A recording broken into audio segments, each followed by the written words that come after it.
Bueno, queridos hermanos y hermanas, les doy la bienvenida a nuestra clase de Evangelios Sinópticos. Vamos a dar inicio a nuestra clase de hoy. Hoy pretendo que terminemos de reflexionar en términos, insisto, creo muy generales. Hay mucho que hablar, que decir, que leer del Evangelio de Marcos, pero creo que hoy, con lo que habremos de llevar a cabo, lo que habremos de compartir, pues va a ser suficiente para al menos plantear un marco general, un marco referencial de lo que significa abordar el Evangelio de Marcos. Así es que bienvenidos entonces a la clase. Y bueno, antes de iniciar, quiero que volvamos nosotros a reflexionar, que volvamos nosotros a entender, diríamos, que cuando nos referimos a los evangelios, ¿no? Mateo, Marcos, Lucas o Juan, no estamos hablando de 4 evangelios diferentes. Tuvimos 2 semanas de reflexionar al respecto y vimos, hermanos, que es un solo evangelio, ¿no? Es una sola buena noticia. Narrada, compartida, interpretada, analizada desde distintos ángulos, desde 4 ángulos, diríamos, desde 4 enfoques. Y 3 de ellos, ¿no? 3 de ellos parece ser que pueden verse en un mismo enfoque, de un mismo lado, ¿no? Que son los evangelios sinópticos. Entonces estamos analizando, hermanos, de que no es que Mateo nos diga un evangelio diferente al de Marcos, o Lucas nos diga algo diferente a lo de Mateo, o que Juan, que aunque no es evangelio sinóptico, diga algo diferente a lo que los 3 anteriores han manifestado tocante al verbo de vida. Es muy importante que lo entendamos, que lo sepamos.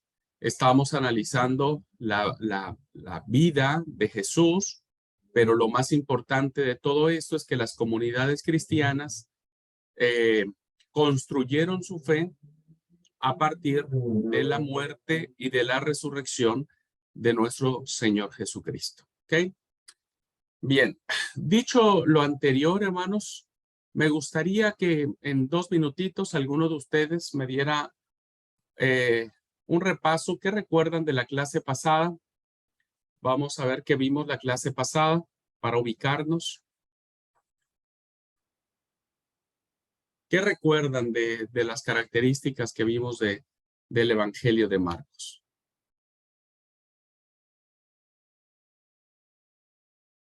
¿Alguien quiere compartir la clase para la clase?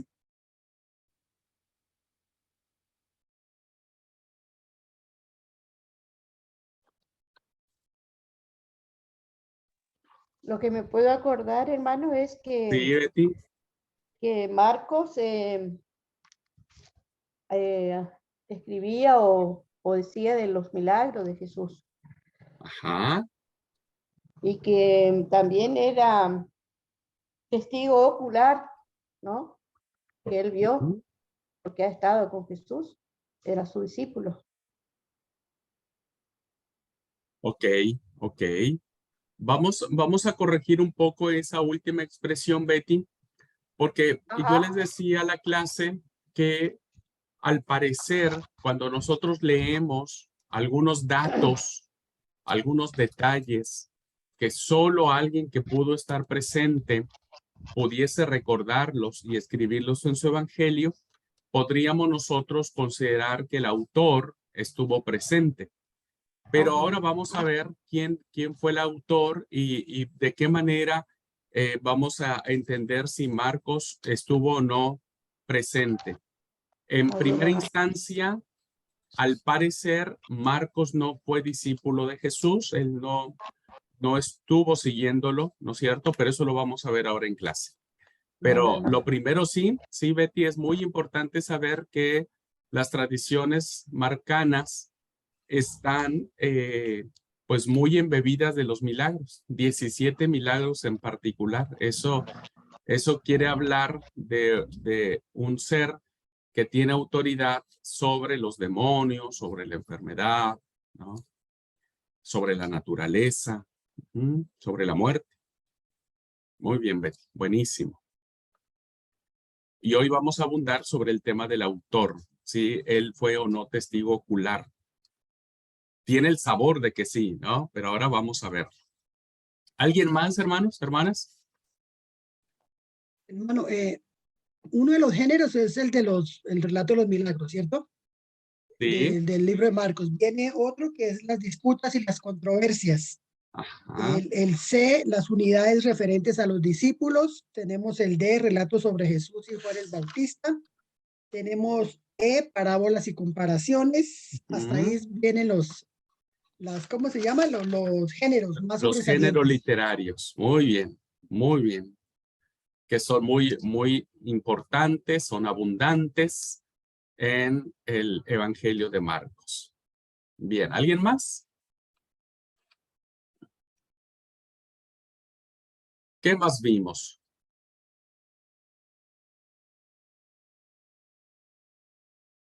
¿Qué me pueden decir? La forma en que fue escrito Marcos dice que con un griego koiné, o sea, del común, no era un griego elegante, sofisticado, sino del común. Muy bien, muy bien, muy bien, muy bien. Marcos escribe en un griego común, ¿no? El griego koiné.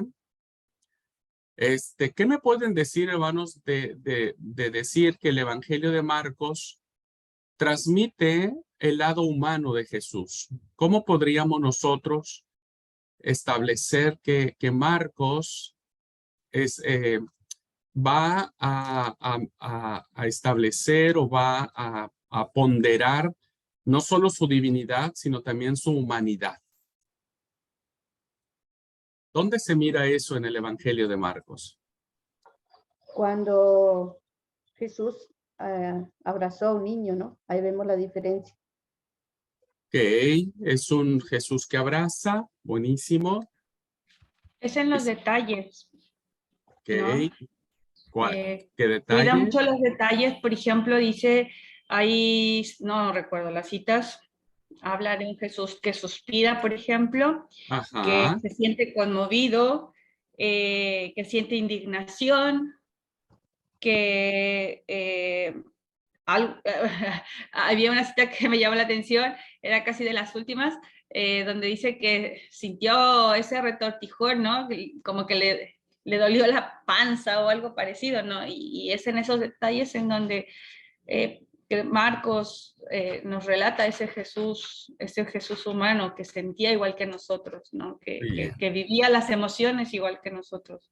Muy bien, muy bien. Es cierto, ¿no? Cuando nosotros vemos que Marcos es un autor que va a plantear básicamente estas emociones, estas necesidades, estas reacciones que lo hacen profundamente humano el Señor, ¿no? Que lo hacen profundamente humano. Muy bien. Bueno, entonces, vimos la clase pasada, lo que son las unidades literarias. Bueno, les sigo debiendo ver en la respuesta, no quiero pasar por alto, la verdad que me olvidé hacer la investigación técnica de la... Casualidad. Sí, vos sabés que recién ahora me estoy acordando. Dije, yo tenía algo que investigar. Bueno. Qué bueno que no era algo contra mí. Lo sigo manteniendo ahí. No. Si usted conoce a mi esposa, le pido por favor que le diga que me haga recordar. Así yo me pongo las pilas. ¿Ok? Bueno, veíamos entonces estos géneros literarios que ya mi hermana Rosalba nos hizo mención. Hay tradiciones que encierran la enseñanza de Jesús a través de las parábolas.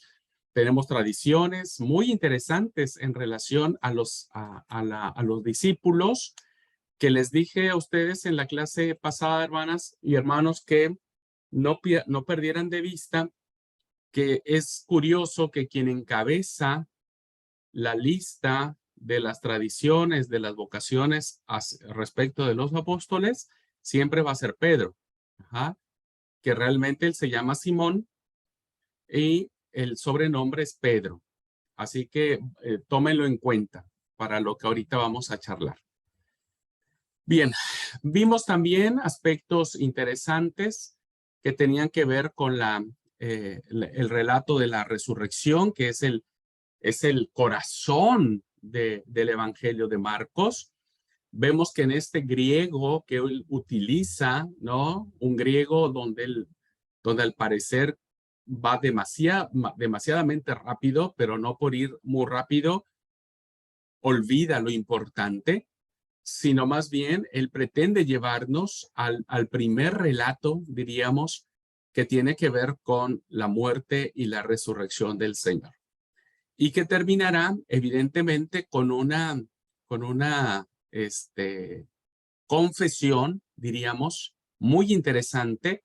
Ustedes se van a notar, y si no, recuérdenmelo, que en la clase de Mateo vamos a mirar que una de las confesiones cristológicas que reconoce a Jesús como el Mesías, como el Hijo de Dios, lo pone en labios de Pedro.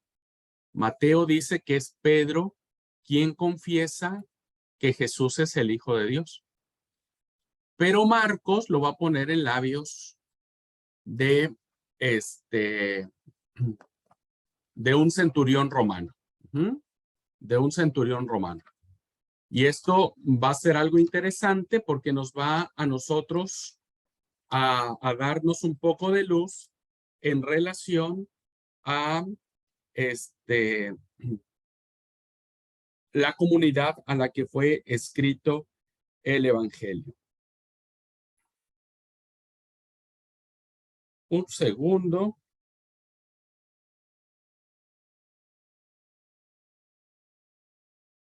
Solo estoy corroborando porque es un dato sumamente interesante también.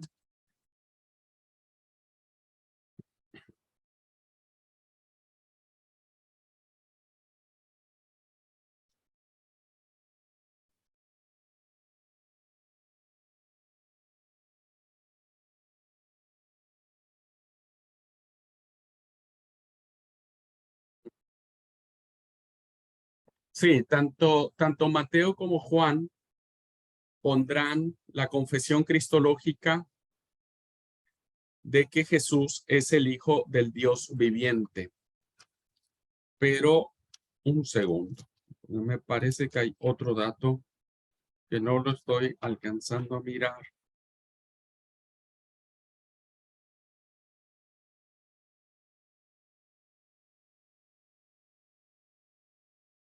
Ok. Sí, este era el dato que quería decirle, pero bueno, solamente no sé por qué estoy sacando este dato. Porque Marcos pone en labios del centurión romano la confesión de que Jesús es el Hijo de Dios, ¿verdad? Luego, Mateo lo va a poner en labios de Pedro. En el capítulo 16, versículo 16, lo va a poner en labios de Pedro. Tú eres el Cristo, el Hijo del Dios viviente. Pero Juan dará un giro muy importante, el Evangelio de Juan. Cuando veamos la carta Juan, el Evangelio juanino, vamos a entender la profundidad de esto, porque el Evangelio de Juan no solo pone en labios de Pedro la confesión de las que le hablé en el capítulo 6, versículos 68 y 69. Sino algo muy interesante que va a ir en función de la teología de género, es que esta confesión la va a poner en labios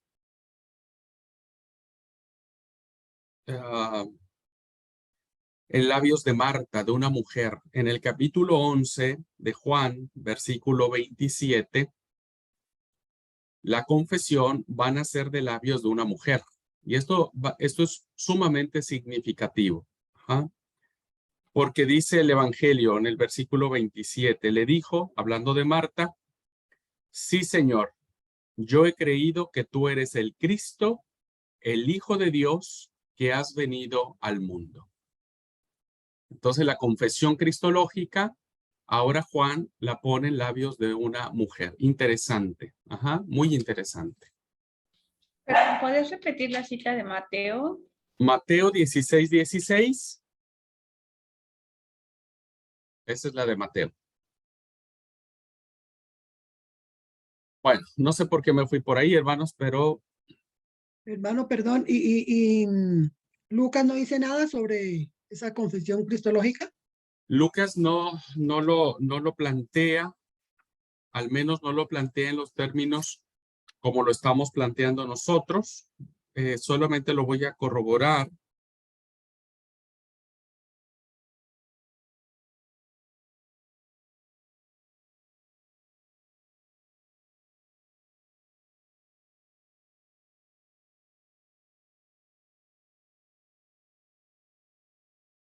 ¿No? Solo lo que será Mateo, Marcos y Juan.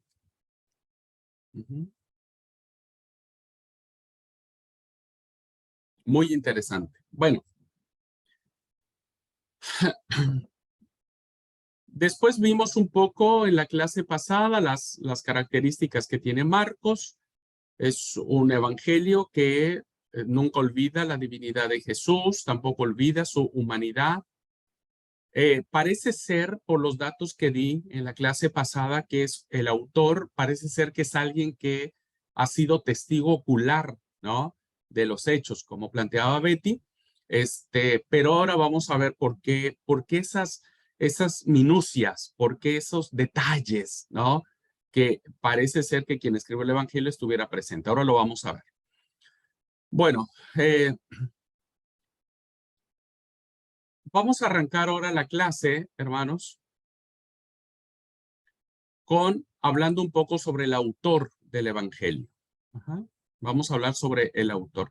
Les pregunto, hermanos, ¿el audio está bien? ¿La imagen está bien? ¿Sí? Sí, señor.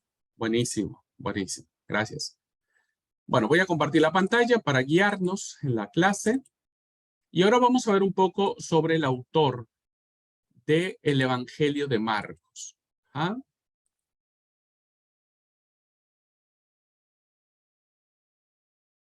¿Quién es el que escribe el evangelio? Bueno, esta obra, hermanos, que se le ha llamado el segundo evangelio en orden del canon, porque si ustedes revisan, pues nuestro canon bíblico que agrupa los libros del Nuevo Testamento, el primero que aparece en la lista es Mateo y el segundo es Marcos. Ya vamos a ver en la clase de Mateo por qué Mateo aparece en primer lugar en la lista del canon. No significa que Mateo es quien lo haya escrito primero, o el Evangelio de Mateo se haya escrito primero, sino fue Marcos. Bueno, este segundo Evangelio, hermanos, en principio no tenía firma, no tenía quien escribió, no hay una referencia que diga este Evangelio viene de la mano de una persona que se llama Marcos, no tiene firma. El título, según Marcos, es un título muy tardío que más o menos ubica en la mitad del siglo segundo aproximadamente, ¿no? Finales del siglo segundo, cuando se le atribuye este evangelio a una persona que se le conoce como Marcos. Pero Marcos, hermanos, es como decir Juan o Pedro o qué sé yo, o Luis, ¿no? Son nombres muy comunes hoy para nosotros en nuestra cultura. Bueno, Marcos es un nombre de origen romano, ¿no? Que era muy común, no tiene una gran alcurnia, diríamos, el nombre de Marcos. Entonces, Marcos, hermanos, es un personaje al cual se le va a atribuir el segundo evangelio. Pero de entrada, en principio, cuando se escribe este evangelio, no se sabe, no hay un pasaje en todo el evangelio que diga yo, Marcos, escribí este evangelio, ¿no? Como sí sucederá, por ejemplo, con las cartas paulinas. Las cartas paulinas, las que se le atribuyen a Pablo, dirán, yo, Pablo, lo he escrito de mi puño y letra. Bueno, ahí tenemos ya una inferencia de que quien escribió esa carta, pues fue Pablo. Pero en este caso no lo tenemos. ¿Cómo sabemos que Marcos, ¿no? Un tal Marcos, diríamos, un tal Marcos, escribe el evangelio? Bueno, eso se lo debemos a las tradiciones antiguas, a las tradiciones posapostólicas, y sobre todo a la tradición o al testimonio de un padre de la iglesia llamado Papías. Papías, hermanos, era el obispo de Hierápolis en Frigia. Ya estamos en una época en donde la iglesia ha crecido, se ha constituido, ya hay cargos, ya está organizada la iglesia, etcétera, ¿no? Y entonces hay un obispo que se llama Papías, otro personaje, otro padre de la iglesia, diríamos, más posterior, llamado Irineo, lo llama varón antiguo, ¿no? A Papías. Es decir, que hay un testimonio en toda esta historia eclesiástica donde Papías es un personaje con mucha autoridad dentro de la historia eclesiástica. Papías ya pertenece a una segunda generación de cristianos, diríamos, ¿no? Y entonces hay una consideración histórica a su figura y por eso Irineo lo llama varón antiguo, porque pertenece a otra generación y porque debe ser escuchado con veneración. Entonces, quiere decir que lo que Papías ha ido escribiendo, pues tiene cierto peso en la tradición de la iglesia. Y entonces, ¿qué nos dice Papías? Bueno, Papías, hermanos, hay una cita atribuida a Papías que fue recogida por Eusebio de Cesarea. Aproximadamente, dice él, Eusebio de Cesarea, hermanos, aparece en el siglo IV aproximadamente, es un historiador muy reconocido dentro de la iglesia, y dice que esta cita que vamos a leer ahora es una cita que más o menos pudo haberse datado en el 110 después de Cristo, ya en el segundo siglo, ¿no? En el primer cuarto del segundo siglo, tal vez hasta medio a la mitad del segundo siglo. Entonces, más o menos, si le damos crédito a Eusebio de Cesarea, que nos dice que Papías dijo esto en el 110, bueno, nos damos cuenta que ya para esas fechas, las comunidades cristianas, ¿no? Del primer y segundo siglo, van reconociendo como autor de este evangelio a un personaje llamado Marcos. Y entonces, Eusebio escribe de Papías. Dice, cita textual, esto decía el presbítero. No sabemos quién es el presbítero, no conocemos su identidad, ¿no? Hay muchas teorías que se escriben al respecto, pero bueno, dejémoslo ahí, no importa quién es el presbítero. Dice, esto decía el presbítero. Marcos, que fue intérprete de Pedro, escribió con exactitud, pero sin orden, todo lo que recordaba que el Señor había hecho o dicho, porque él no había oído ni acompañado al Señor, hablando de Marcos. Pero más tarde, como he dicho, acompañó a Pedro. Este enseñaba según las necesidades, pero sin hacer una síntesis de las palabras del Señor. De manera que Marcos no cometió ningún error al escribir según iba recordando.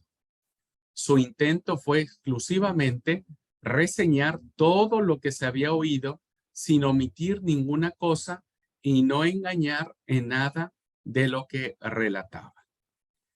Bien, si damos crédito, hermanos, que esta cita se da alrededor del principio del segundo siglo, el primer cuarto del segundo siglo, pues nos damos cuenta que ya empieza a entenderse que este evangelio es escrito por un Marcos, ¿no? Que fue discípulo de Pedro. Entonces, Marcos, hermanos, no es un personaje central o ligado a Jesucristo como tal. No hay un discípulo llamado Marcos, no hay un apóstol llamado Marcos, sino más bien esta tradición fuertemente arraigada y ampliamente aceptada a través de los tiempos, da como crédito que un Marcos, ¿no? Era discípulo de Pedro, y entonces Pedro le compartió todo lo que él vivió con Jesús. Y esto, hermanos, es la respuesta a decir que el Evangelio de Marcos parece ser que fue escrito por un testigo ocular. Pero el testigo ocular no fue Marcos, el testigo ocular fue Pedro. Y Pedro, hermano, sí presenció todo eso, sí presenció que Jesús dormía en la popa del barco sobre un almohadón. Fue Pedro el que vio a la gente recostada en grupos de 100 y de 50. Fue Pedro que se recuerda que Jesús iba adelante y que ellos iban atrás siguiéndolo. Sí, fue Pedro. Entonces Pedro, hermanos, lo que hace es compartirle todas esas experiencias a este discípulo o a Pedro, a Marcos, ¿no? Y entonces Marcos toma la tarea de escribir los recuerdos de Pedro, de escribir las palabras de Pedro y convertir un evangelio. Ahora, debemos decir algo en defensa de Marcos. Marcos, hermanos, no solamente es un repetidor de palabras. O sea, Marcos no se concreta a decir, a ver, Pedro, bueno, contame cómo estuvo la historia y yo la voy escribiendo, ¿no? Marcos no se convierte en una fotocopiadora que solo fotocopia o fotocopia. Copia, ¿no? Que copias de copa. Copia, sí. Fotocopia. Okay. No solo fotocopia. Fotocopia, no solo fotocopia lo que Pedro le está diciendo, sino que él hace su propia teología. Y eso es lo importante, ¿no? Que Marcos imprime todo lo que hemos visto. Vamos a ver ahora la teología de Marcos en el Evangelio, pero no solamente se encarga de repetir los dichos. Bien, entonces por eso es que Pedro le da toda esta experiencia.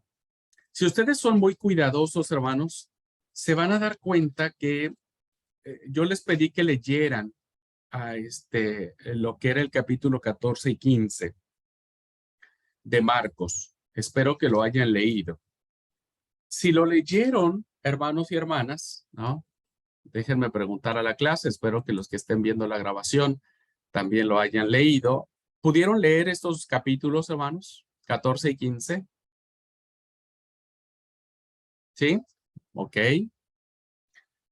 Y entonces, si lo leyeron, me parece que ahora, a la luz de lo que yo les estoy diciendo, de que Marcos escucha de Pedro, ¿qué les parece a ustedes entonces el versículo 71? ¿Qué les dice a ustedes el capítulo 14, versículo 71? A la luz de lo que yo les estoy planteando ahora, ¿no es cierto? De que quien realmente es el testigo ocular es Pedro, y él es el que le comparte la enseñanza a Marcos.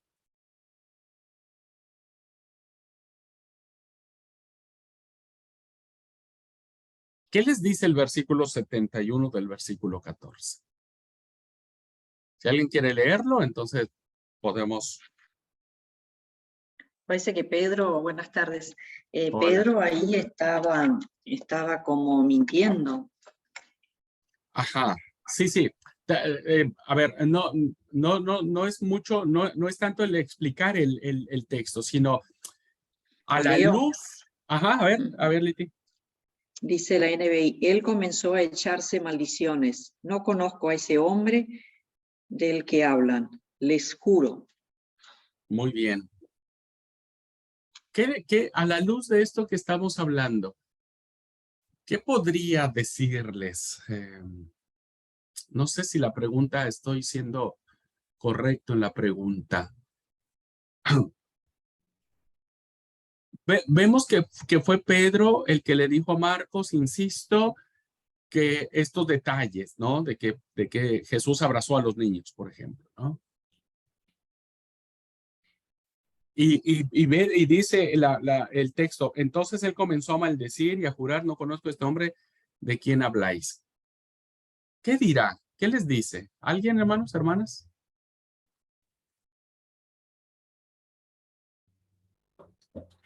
Tu pregunta va en dirección a que si se supone que Marcos fue testigo ocular de lo que más bien fue el que, si Marcos fue el que escribió lo que Pedro le contó que vivió, No, a ¿qué es ver, lo que nos dice esta cita? voy a replantear la pregunta. Sí, porque A no la te entendemos luz, nada, no sé qué quieres que se te responda. bueno, voy. No me rete, hermana, no me rete, ya voy. No, Voy a ordena tus ideas y después no la voy a transmites. replantear. A ver, nosotros estamos hablando de que Marcos no conoció al Señor, evidentemente, y que quien le transmite las enseñanzas a Marcos fue Pedro. Seguramente, imagínense la escena, lo que yo quiero es que Es lo recreen que la yo dije escena, ahora. de que ustedes imagínense sentado alrededor de una fogata y llega el momento en que Pedro le platica a Marcos el tema de la crucifixión. A Y, eso iba. y entonces mi pregunta era, ¿qué creen que sintió Pedro cuando tuvo que confesar esto y que no quitó nada, ¿no es cierto? Esa era la pregunta, o sea, ¿cómo consideran, cómo interpretarían el versículo 71 para la luz de esa experiencia? Es que yo entendí lo que quisiste decir, pero a eso iba yo, a que a mí me suena ese versículo como una confesión y el valor que debió haber tenido Pedro Ajá. para haber expresado de viva voz lo que él maldijo a Jesús. Entonces, no creo que haya sido una escena sencilla si es que yo tengo que confesarle a alguien lo que dije en contra de, y más siendo la persona de Jesús. Okay. Supongo que o sea, a eso quería yo llegar con la primera pregunta que yo Bueno, planteaba. entonces Pero sí, bueno, sí me es entendió fuerte usted, pensar. hermana, sí Sí, me por eso entendió la yo quería pregunta. concretar tu pregunta, pero me interrumpes y dices, no. Ok. Bueno, Okay. porque para mí era eso, era una confesión de parte de Pedro y se me hace como de mucho valor, porque muchas veces nosotros decimos cosas o hacemos cosas y tratamos humanamente posible lo más que se puede ocultarlo, ¿no? Y no evidenciarnos, menos ante alguien y más si va a quedar, por ejemplo, sentado eso que yo dije o eso que yo hice. Y creo que para Pedro no fue sencillo haberle confesado a alguien más que maldijo a Jesús, que lo negó, aún sabiendo que, bueno, él había muerto también por él. O Bueno, iba a morir él. después de esta discusión matrimonial que hemos tenido y que los hermanos tuvieron que presenciar, retomando la cátedra, lo que yo decía en este sentido, hermanos, es que sí, nosotros tenemos que imaginar cómo fue esa experiencia. Ahora, a ver si vuelvo a no equivocarme en la pregunta. Y la pregunta sería, ¿cómo creen ustedes, hermanos y hermanas, que Pedro terminó después de contarle esta historia a Marcos? ¿Cómo creen que terminó? O sea, Permiso. imagínense la escena. ¿Cómo, Alan? Yo me imagino que Pedro se habrá alargado a llorar de una manera bastante amarga para recordar esa situación tan fea. Eso es lo que me Muy, imagino yo al leer muy al bien. leer este pasaje. ¿Y cómo sabemos que se largó a llorar? Pues él mismo lo dice en el versículo 72, en la última parte. ¿Se dan cuenta? Pensando en esto lloraba. Lloraba. O sea, yo Ha creo hecho que agua. ese cristiano cuando recordó eso, Dios mío, pues cualquiera, ¿no? Cualquiera que uno se acuerda de sus malas decisiones, uno termina llorando, uno termina tan arrepentido, uno termina diciendo, ¿no? Entonces, ahora, fíjense que ahora entonces podemos ver el evangelio, ya lo empezamos a ver de manera diferente, esa era mi intención. Empezamos a ver el evangelio no como algo lejano, sino un evangelio muy cercano, un evangelio muy humano, un evangelio de un hombre que recuerda, ¿no?, lo que vivió con Jesús y que gracias a ese recuerdo ahora tenemos nosotros el primer acercamiento a un testimonio escrito de la vida de Jesús, que él ya tiene entre 30 años, entre 30 y 40 años de que él ya no está en la tierra, ¿no? Son 3 o 4 décadas después de que se escribe este evangelio. Bueno, esa era la intención del ejercicio. Muy bien. Vamos a conocer un poco más de Marcos. Entonces, siguiendo a Papías, este testimonio que acabamos de leer, pues debemos saber que no solo él atestigua en el tiempo que él haya sido el autor de Marcos, ¿no? En la iglesia antigua, testimonios de gente respetable afirman que el segundo evangelio fue escrito por Marcos de acuerdo a la predicación o al recuerdo o a la enseñanza de Pedro. Vuelvo a insistir, Marcos no se convierte solamente en eso, sino que evidentemente él es el artífice de todo este evangelio, ¿no? Y lo dicen así en diferentes lugares como en Asia Menor, Egipto, África y Roma. Vamos a ver algunos testimonios rápidamente, estos aspecto histórico, para tener la certeza de que ya para estas fechas, hermanos, el segundo siglo, tercer siglo, incluso cuarto siglo, había un acuerdo unánime de reconocer que Marcos era el autor. Por ejemplo, Justino el Mártir, más o menos, que vivió en la segunda mitad del segundo siglo, en el 150, sin nombrar a Marcos, atribuye a las memorias de Pedro un detalle propio de Marcos, el título de Boanerges, dado a los hijos de Zebedeo. Entonces dice que solamente alguien que estuvo muy cerca de los apóstoles supo que a estos dos muchachos o estos dos hombres, hijos de Zebedeo, se les daba el nombre de hijos del trueno, Boanerges, ¿no? Entonces, evidentemente, este evangelio, pues, tiene que haber venido de las memorias de Pedro. Eso dijo Justino. Irineo, muerto ya a finales del segundo siglo, ¿no? Ya ha entrado más bien a principios del tercer siglo. Irineo dice que tras la muerte de Pedro y Pablo, Marcos, discípulo e intérprete de Pedro, también nos transmitió por escrito la predicación de Pedro. Pues hay otro testimonio que da referencia a que Marcos fue el discípulo y el que escuchó la enseñanza y la predicación petrina. Tenemos otro testimonio que le pertenece a Clemente de Alejandría, ya primer cuarto del tercer siglo, en el 215, apunta en la misma dirección, aunque sus textos no estén en total armonía, porque evidentemente es un texto, hermanos, que no tiene el orden que tiene, por ejemplo, el Evangelio de Lucas. Y finalmente tenemos a Orígenes, obispo de Alejandría, muerto en la segunda mitad ya del siglo III, coloca en segundo puesto el Evangelio según Marcos, compuesto según le había enseñado Pedro. Esto fue lo que decía Orígenes. Entonces, hermano, este testimonio histórico de los padres de la iglesia, de los líderes más sobresalientes, dan testimonio de que este segundo evangelio, las comunidades cristianas lo atribuían a un tal Marcos, y este Marcos era discípulo de Pedro. Ahora vamos a conocer un poquitito de este Marcos, y este testimonio lo encontramos en el mismo texto sagrado, en la misma Biblia.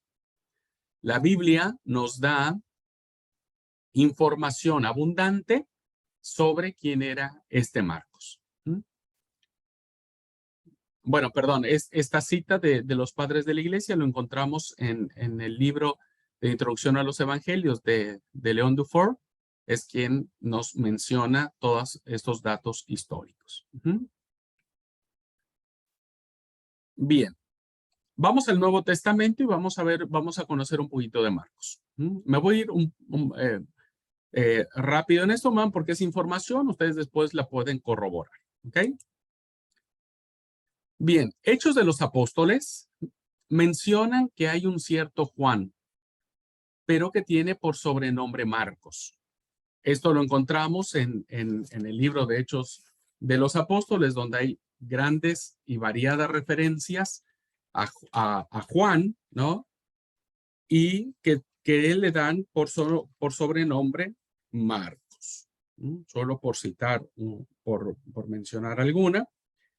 Dice el capítulo 12, versículo 2 de Hechos, y habiendo considerado esto, llegó a casa de María, la madre de Juan, el que tenía por sobrenombre Marcos. Este es el Juan o el Marcos del que estamos hablando. Porque en varias partes podemos encontrarlo por Juan o podemos encontrarlo por Marcos. O incluso se puede encontrar por los dos nombres. Se puede mencionarse Juan Marcos o puede mencionarse Juan o puede mencionarse Marcos. Si queremos llamarlo Juan, en el capítulo 13, versículo 5, dice que tenían también a Juan de ayudante. Y este Juan es Marcos. Si lo queremos encontrar como Marcos, en el capítulo 15, versículo 39, dice, y hubo tal desacuerdo entre ellos que se separaron el uno del otro. Bernabé, tomando a Marcos, navegó a Chipre. Entonces, tenemos, hermanos, esta referencia de este personaje que en algunos momentos se le llama Juan y en algunos momentos se le llama por el sobrenombre Marcos. Bien, se dice que es hijo de una tal María de Jerusalén. Al parecer, hermanos, la familia de Marcos o de Juan Marcos es una familia pudiente, es una familia económicamente bien, diríamos, ¿no? Porque es en la casa de ella, ¿no? En la casa de María, donde se hace la primera, pues la primera casa iglesia, diríamos, ¿no? Porque es en la casa de ella donde se acoge a la comunidad cristiana para la oración. A ella se dirige Pedro cuando sale de la prisión y hay una sirvienta. Entonces, al parecer, hermanos, era una casa grande para tener una sirvienta, un ayudante, pues tendría que tener una casa grande, acomodada, ¿no? Y evidentemente la casa o la familia de Marcos era una familia muy importante porque es ahí donde se reúne la iglesia y es donde va Pedro después de que sale de la cárcel. ¿Qué más sabemos de Marcos? Bueno, Marcos lo encontramos, hermanos, en el primer viaje misionero que tiene el primer viaje misionero que tiene Pablo con Bernabé. Y entonces eligen llevar a Bernabé. Bernabé elige llevar a Marcos para el primer viaje misionero. Y bueno, Marcos va con ellos. Se embarca en el primer viaje misionero. Pero después hay cierta, como es abandono, diríamos, de Marcos. Marcos abandona la misión, abandona a sus compañeros y se regresa a mitad de viaje. Se separa de ellos, los deja en Perge de Panfilia y regresa a Jerusalén. Bueno, no sabemos las causas por las cuales se regresa Marcos y abandona a Pablo y a Bernabé. Hay muchas teorías al respecto. Algunos piensan que porque pues algunos consideran que Marcos abandona la misión porque él mira los desafíos, él mira los peligros a los que se están encontrando, y entonces dice, no, yo no puedo, no soportó la presión, diríamos en ese sentido. No soportó la presión, entonces por eso él volvió. Otros eruditos dicen que él volvió porque él no estaba de acuerdo en la predicación de Pablo o cómo estaba encarando la predicación Pablo a los gentiles y que bueno, le estaba ganando como terreno a Bernabé, ¿no? Como que Bernabé ya estaba quedando en segundo lugar y Pablo como que estaba sacándole el puesto a Bernabé y entonces no le gustó esa actitud de Pablo. Entonces los dejó y los abandonó y regresó a Jerusalén. Incluso hay una tercera postura que dice que Marcos era tan el hijo consentido de la mamá, ¿no? De María, de la que tenía su casa en la ciudad de Jerusalén, que bueno, que él extrañó a su mamá, ¿no? Extrañaba a la mamá y bueno, quiso volver a que la mamá le cocinara en casa. No sabemos realmente cuál fue el motivo. Lo que sabemos es que finalmente Marcos abandona la misión y los deja pues ahí a Bernabé y a Pablo. Después lo encontramos en el segundo viaje misionero, cuando se preparan Bernabé y Pablo para hacer un segundo viaje. Bernabé insiste en llevarse a Marcos, ¿no? Insiste en que Marcos tendría que ir con ellos. Y según el capítulo 15, versículo 37, dice, Bernabé quería que llevasen consigo a Juan, el que tenía por sobrenombre Marcos. Pero Pablo no le perdona, no le perdona que le haya dejado, botado el trabajo, diríamos, a mitad del primer viaje misionero. Y entonces el texto bíblico dice que Pablo no le pareció bien llevar consigo al que los había dejado. Y dice la palabra que hubo tal desacuerdo, ¿no es cierto? Hubo tal encontronazo entre estos dos grandes personajes, Pablo y Bernabé, ¿no? Que terminaron dividiéndose, terminaron separándose. Y entonces cada uno se va por su lado. Dicen, ¿sabes qué? Bueno, si vos te mantenés, Pablo le dijo a Bernabé, si vos te mantenés en la idea de que tienes que llevarte a Marcos y que él nos abandone como lo hizo la primera vez, bueno, arriesgate vos, yo no me voy a arriesgar, así es que vos decidí. Y Bernabé haber dicho, y mira, yo estoy convencido que hay que llevar a Marcos, hay que darle otra oportunidad. Si vos te querés ir, Pablo, por tu lado, pues andate por tu lado, yo me voy por el mío, y bueno, que Dios te bendiga. Y la Biblia dice que hubo tal desacuerdo entre ellos, tal desacuerdo, o sea, que no estuvo linda la discusión. Seguramente fue una discusión álgida, conociendo un poco al apóstol Pablo. Después en sus cartas se ve que tenía el carácter medio cuadrado a veces, ¿no? Bueno, provocó la división, la ruptura de esta pareja de Pablo y Bernabé. Y entonces lo que hace es que Bernabé usa a Marcos y él se va por su lado, ¿no? Él se va para Chipre, Bernabé con Marcos se van para Chipre y Pablo invita a Silas y ellos se van para otro lado, para Siria y para Cilicia. Luego el tiempo corre, ¿no? Al parecer hay un lapso de 10 años de silencio donde no conocemos qué realmente pasó con Marcos, como que desaparece de la escena bíblica después de esto que les he platicado. Y vuelve a aparecer en el cuerpo paulino, ¿no? En el corpus paulino, en las cartas paulinas. Pero acá algo bien interesante, ¿no?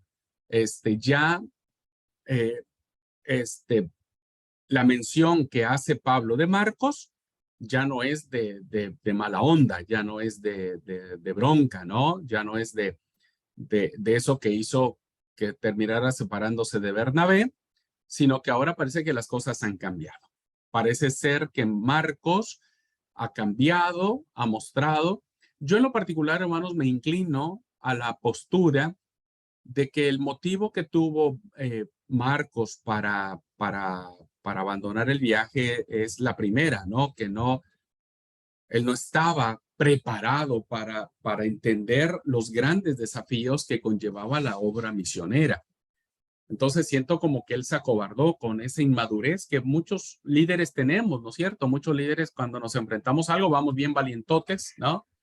Vamos bien ahí diciendo, ay, yo puedo, pero ya cuando vemos la hora de la verdad, pues nos echamos para atrás o abandonamos o decimos, no. Yo puedo con el seminario, sí, yo le voy a meter ganas. Y ya cuando vemos, ¿no?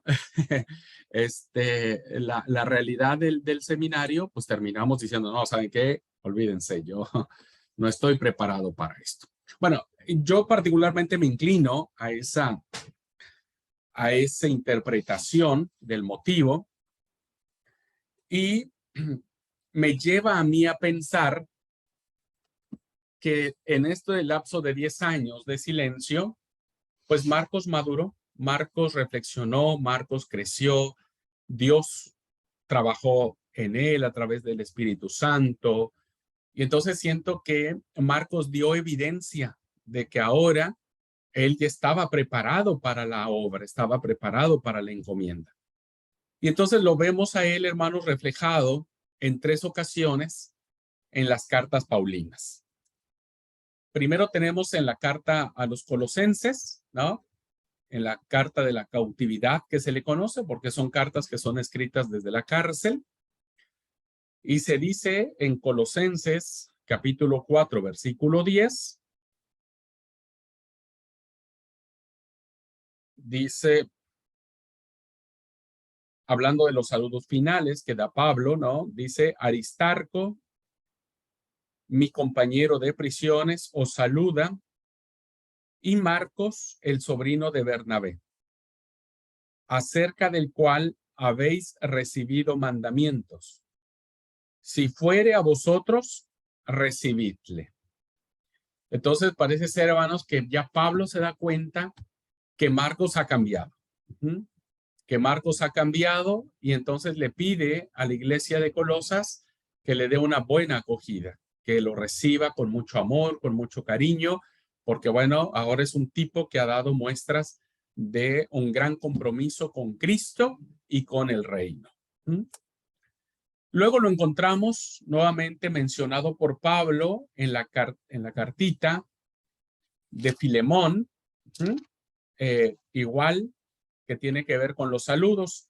En el versículo 24 dice Marcos, Aristarco, Demas y Lucas, mis colaboradores. Ahora fíjense, el adjetivo que utiliza Pablo para referirse a Marcos ya no es el tipo que los abandona, ya no es el irresponsable, ¿no?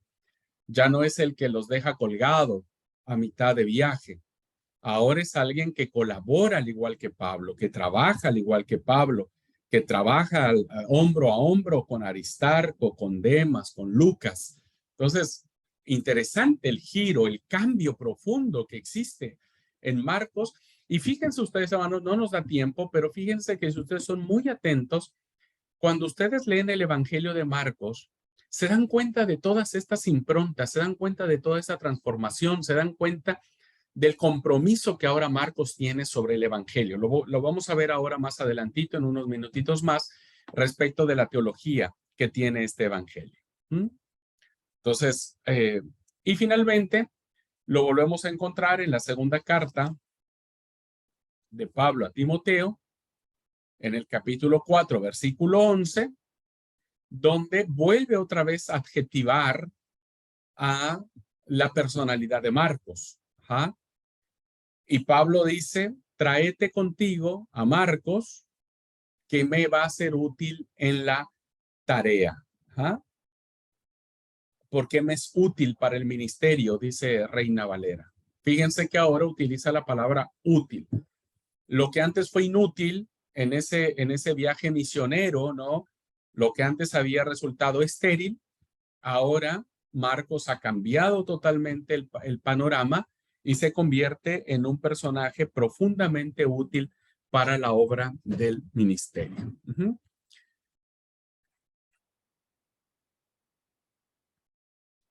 Y finalmente, hermanos, vamos a ver a Marcos, no solo en las cartas paulinas, sino va a ser mencionado directamente por el apóstol Pedro en una carta que es auténtica de Pedro, que la mayoría de los eruditos no ponen en duda la autoría de la primera carta del apóstol Pedro, y él terminará en sus saludos de despedida de la siguiente manera, en primera de Pedro 5:13.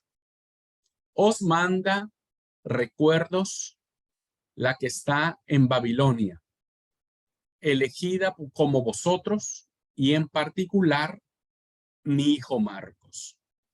Bien, esta expresión, hermanos, mi hijo Marcos, denota claramente lo que los padres de la iglesia habían mencionado en relación a que Marcos era alguien muy, muy cercano a Pedro, y que Pedro lo establece como su hijo espiritual. Lo mismo hará, por ejemplo, Pablo con Timoteo. Pablo le dirá a Timoteo, mi hijo. Y ahora Pedro le dice a Marcos que él es su hijo.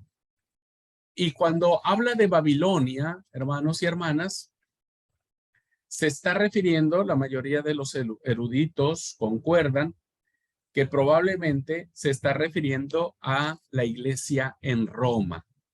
A la iglesia en Roma.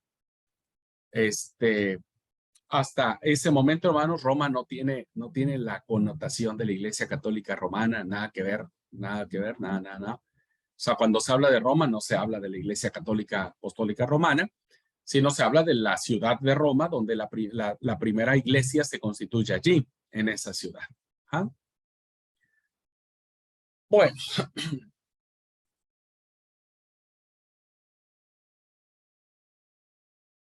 Dice. Ok.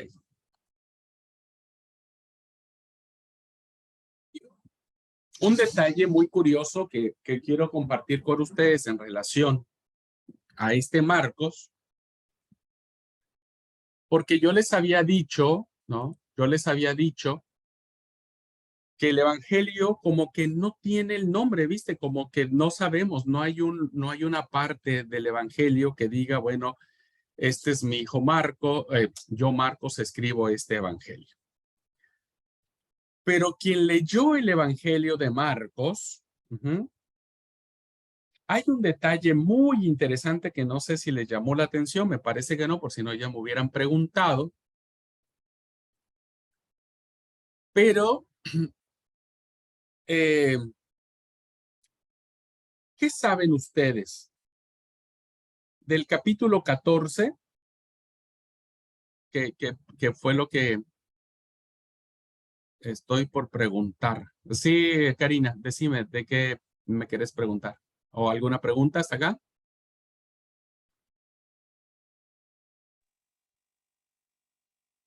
Bueno, sí, pastor. Justamente lo que usted estaba haciendo referencia, estaba esperando a ver si usted iba a hacer mención, pero creo que lo que va a preguntar es justamente el capítulo 14, versículo 51 y 52. Ok, ajá, Que exactamente. me llamó la atención. Ok. Que según mi Biblia, dice que puede ser Marcos, que esta persona puede ser Marcos. Gracias, Karina. Sí, si ustedes fueron cuidadosos, hermanos, y qué bueno que pudieron, Karina lo investigó en su Biblia de estudio. Siempre es bueno tener ahí algo a la mano para ayudarnos.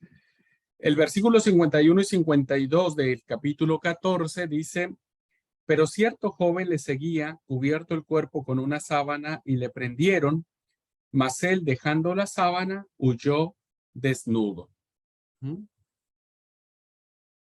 Bueno. Yo no, espero no tardar mucho en tratar de explicar este pasaje. Pero sí, muchos eruditos concuerdan de que Marcos quiso incluirse en el evangelio. Y que en palabras de algún erudito decía que en esa modestia que él tenía, en esa humildad, pues nunca puso su nombre, pero sí quiso poner su huella, ¿no? Hace algunos años, cuando estudiaba en la comunidad teológica, un profesor nos enseñaba una página en internet que no recuerdo cómo se llama. Es una página que trata de justificar la homosexualidad en el texto sagrado. Y entonces había un estudio muy interesante que tuve la oportunidad de leer sobre este pasaje. Y entonces el autor planteaba que Jesús, el chico que aparece acá, era como un tipo mancebo de Jesús, era como su acompañante sexual de Jesús. Y que por eso cuando vienen a prenderlo, se supone que este chico estaba con él, ¿no es cierto? Y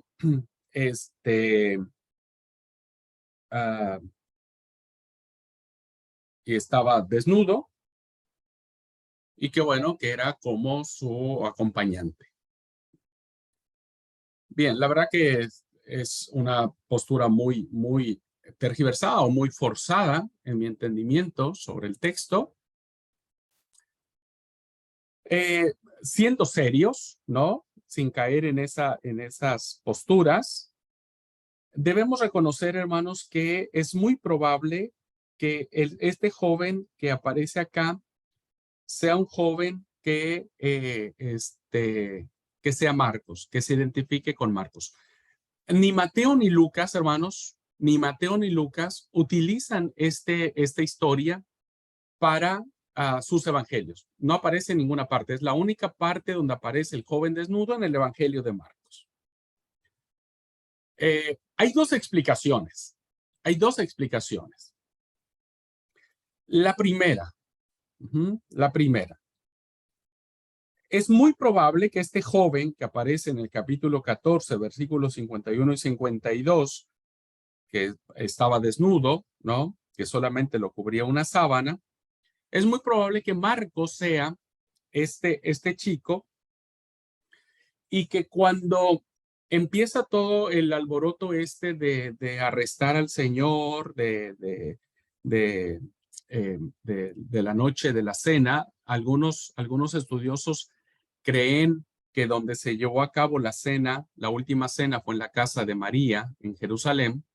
Muchos piensan que fue en el aposento alto de esta casa donde se lleva a cabo la última cena. Entonces, se dice que Marcos, pues ya siendo de noche, ¿no? Tal vez ya acostado o tal vez ya a punto de dormir, haya acompañado a Jesús con sus discípulos a orar al Getsemaní.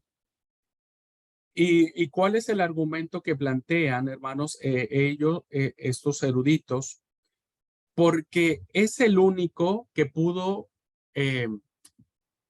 ponerse entre los arbustos, diríamos, para ver qué acontecía. Porque si ustedes leen el pasaje de que cuando Jesús ora en el Getsemaní, se van a dar cuenta que Jesús deja a sus discípulos y les dice: siéntense aquí mientras yo voy y oro. Y dice, yéndose más adelante, se postró en tierra y oró que si fuese posible pasase de él aquella hora. La pregunta que se hacen es si los discípulos, si Pedro estaba durmiendo, no se pudo haber dado cuenta de lo que Jesús estaba haciendo en ese momento. Entonces, quien se dio cuenta, el que fue el testigo ocular de lo que pasaba en ese momento, pues era Marcos. Y que cuando llega la turba, pues evidentemente él sale despavorido y se va. No tiene importancia el hecho de la desnudez, ¿no es cierto? No tiene importancia.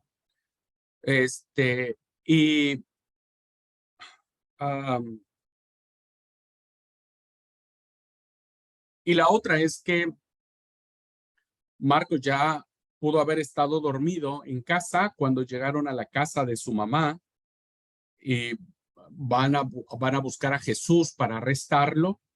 Bueno, despiertan a Marcos. Marcos se levanta, solamente tomó una sábana, sale corriendo y va, y entre que está el alboroto de arrestar a Jesús, parece ser que puede ser que lo hayan confundido con él, porque dice que los discípulos huyeron también, y pues él también tuvo que huir, si no lo iban a apresar y se lo iban a llevar preso. Bien, es solamente algunas posiciones que tratan de explicar este pasaje, ¿no es cierto? Y que de alguna manera Marcos quiso quedar allí, Marcos quiso poner su firma, ¿no? Diciendo que él era ese chico que terminó también huyendo, ¿ah? Que también termina. Me parece que si esto fuera así, vemos la teología de Marcos donde él también reconoce que huye al igual que los demás apóstoles, ¿no? Y que finalmente el Señor Jesucristo queda solo, porque ambos huyen, tanto los discípulos como él también. En las dos partes utiliza la palabra, el verbo huir, en los dos, en el versículo 50 y en el versículo 52. Entonces, eso más o menos sería la explicación, grosso modo, de este pasaje del 51-52. Pero sí, la mayoría de eruditos concuerdan de que este chico era Juan Marcos. Bueno, no sé si pude explicarme bien, hermanos, hermanas.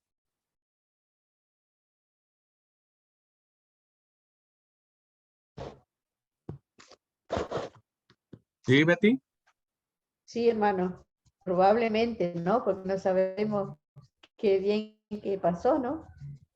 Puede ser que haya sido así, o puede ser que no, pero más o menos explicando así como usted explica, puede ser, sí.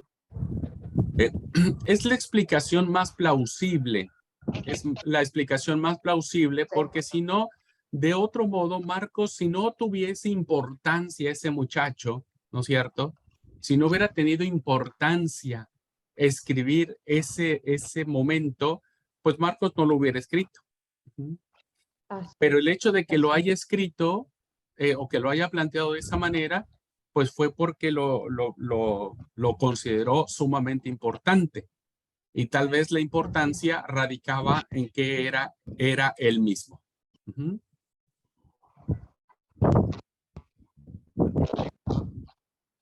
Bueno.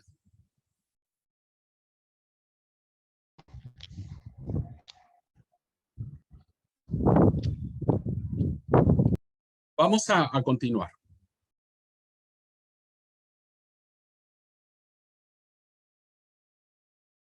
Bien, entonces ya vimos que el autor es un Juan Marcos, está atestiguado por los padres de la iglesia, está atestiguado por el caudal de la Biblia, quién era Juan Marcos, ¿no?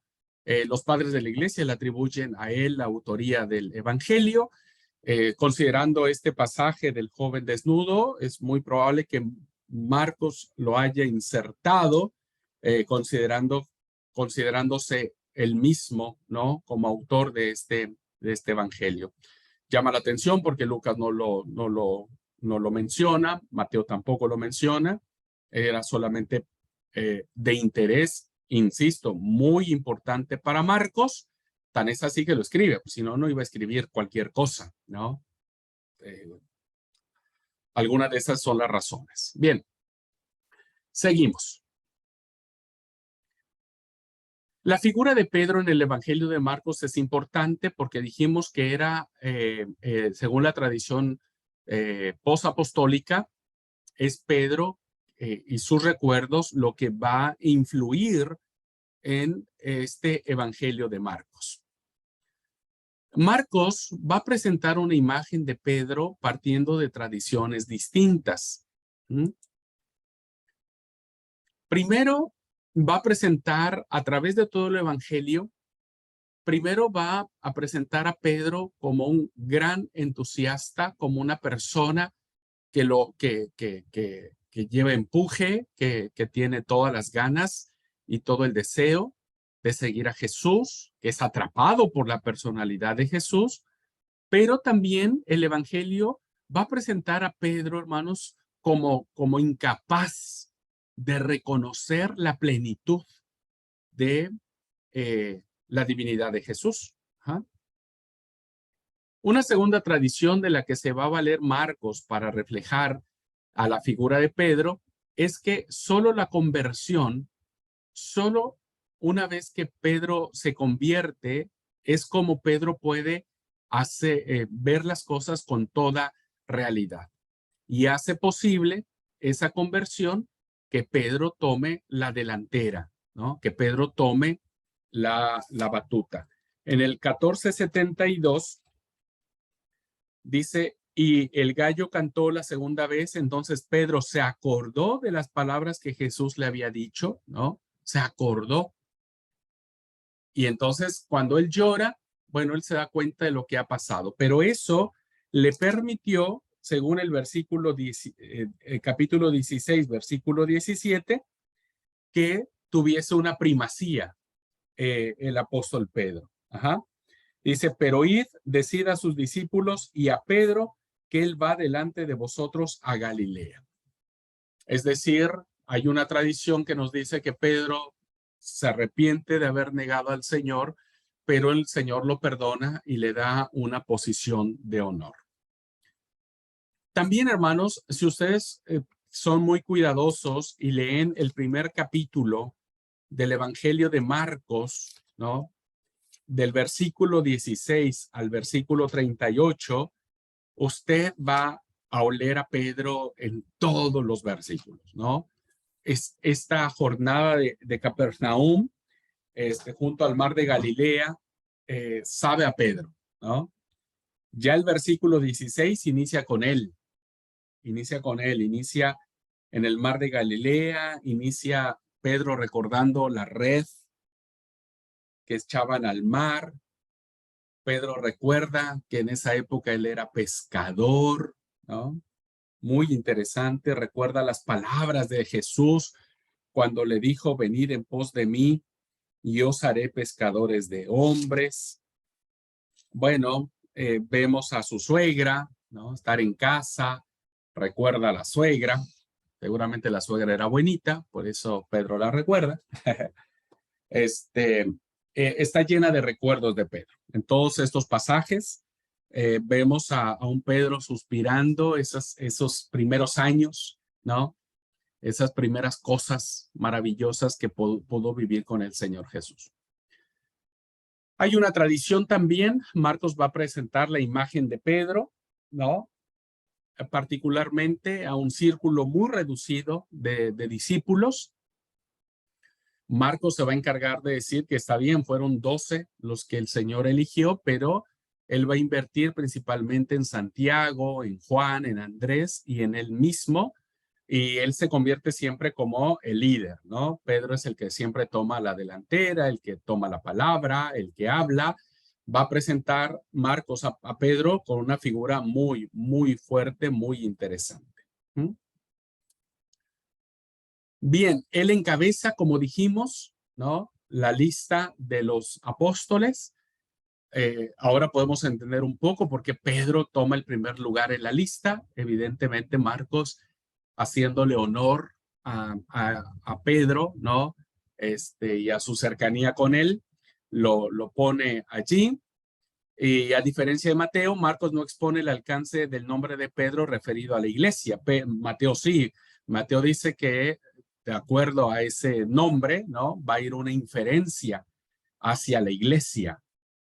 La confesión cristológica, tú eres Pedro y sobre esta piedra edificaré mi iglesia, ¿no? Eso lo planteará Mateo como parte de la confesión cristológica, pero no lo hará Marcos, ¿no? Marcos solamente dirá que su nombre es Pedro, su sobrenombre es Pedro y nada más. Y lo que ya vimos, hermanos, la negación a Jesús. Vemos claramente, hermanos, que a lo mejor Marcos tuvo la intención de decir, bueno, no voy a poner esto porque queda muy mal parado Pedro, ¿no? O sea, Pedro por un lado es el líder, pero por el otro lado es el primero que termina negando al Señor. Y yo me imagino a Pedro contándole todas las señales, todos los pormenores a Andrés y tal vez Pedro diciéndole, no quites nada, no ocultes nada.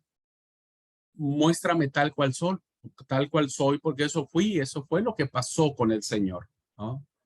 Esto fue lo que yo dije, esto fue lo que yo hice, yo lo maldije, ¿no? Porque eso dice Marcos. Y maldiciéndolo, ¿no? No sabemos qué maldiciones habrá pronunciado Pedro para zafar, para salvar el pellejo, ¿no?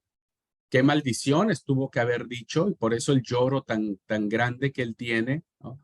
Pero vemos que todas estas tradiciones que Marco recoge de Pedro, que vienen principalmente de él, ¿no? De su experiencia, en ninguna manera trata de hacer quedar bien a Pedro, bajo ninguna circunstancia.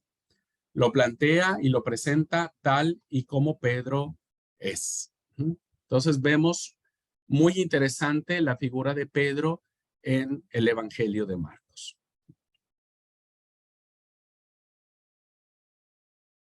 Bien.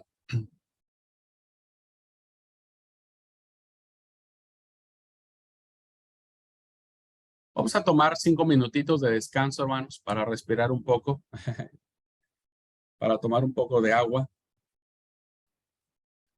Hasta aquí.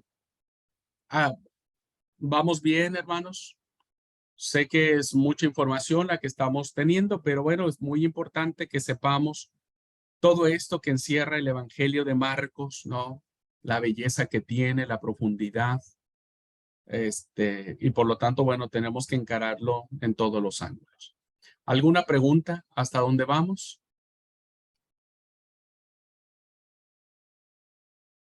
Karina dice, tenemos que volver a ver la clase. Y sí. Bueno, esa es la ventaja, ¿viste? Porque a veces cuando uno va a una clase presencial, que no se graba la clase, pues lo que agarraste. Y lo que no, bueno, pues ni modo. Gracias a Dios por esto, que nos permite decir, a ver, volvamos hacia atrás y veamos de qué se trata esto. ¿Okay? Bueno, si no hay ninguna pregunta, vamos a regresar a las 5:30, 17:30, volvemos otra vez a la clase. ¿Okay?